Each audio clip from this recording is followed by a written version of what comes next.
हाँ, जमालपुर વિસ્તારની અંદર તારીખ 21ના રોજ એક ફરિયાદ મળી હતી, જે એપીએમસીના અધિકારી ટાઉન ડેવલપમેન્ટ ઇન્સ્પેક્ટર દ્વારા ફરિયાદ આપવામાં આવી હતી. અને ફરિયાદની આપણે હકીકત જોઈએ તો કેલાવાલી મસ્જિદ છે એની બાજુમાં એક ગેરકાયદેસર બિલ્ડિંગ જે 6 માળનું હતું, જેને 2024માં અલગ અલગ રીતે 4 થી 5 વાર જીપીએમસી એક્ટ જે છે એની 267 મુજબની નોટિસ આપવામાં આવી હતી.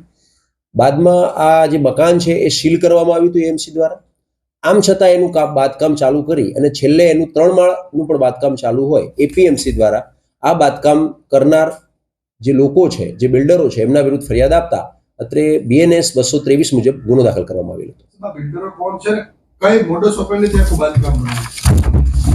ખ્યાલ હોય તો જમાલપુર પોસ્ટે વિસ્તાર છે જે મોટા ભાગે એ મોન્યુમેન્ટ એક્ટ અંતર્ગત આવે છે. અને મોન્યુમેન્ટ એક્ટ અંતર્ગત 3 માળથી વધુ ઉપરની પરવાનગી દિલ્હીથી લેવાની હોય છે, monument act archaeological survey of India પાસેથી.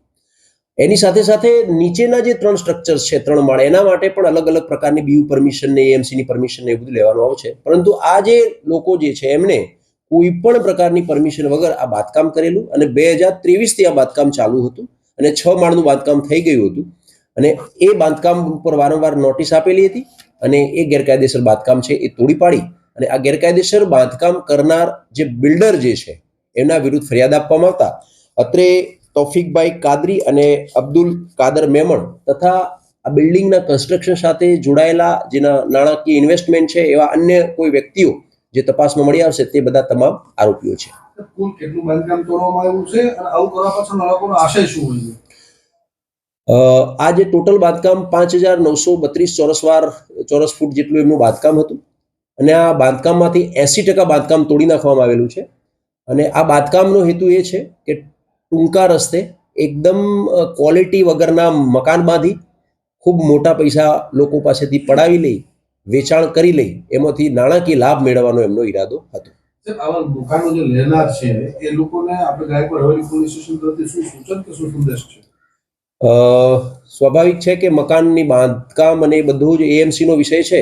આમ છતાં એએમસી દ્વારા નોટિસનો ભંગ કરીને જ્યારે પણ કોઈ બિલ્ડર દ્વારા આવું કંઈ કરવામાં આવે છે ત્યારે અમારી તમામ જનતાને પણ વિનંતી છે કે આપણો આ વિસ્તાર ખાડિયા ગાયકવાડ હવેલી પોસ્ટે વિસ્તાર મોન્યુમેન્ટ એક્ટ અંતર્ગત આવે છે. અને આપણા વિસ્તારમાં ખૂબ જ જૂની અને પુરાણી ઇમારતો છે જે વાસ્તવમાં ભારતનો ગૌરવનો વિષય કહી શકાય. એટલે અહીંયા નિયમ અનુસાર તમામે બાંધકામ કરવું એવું અમારી એક વિનંતી છે.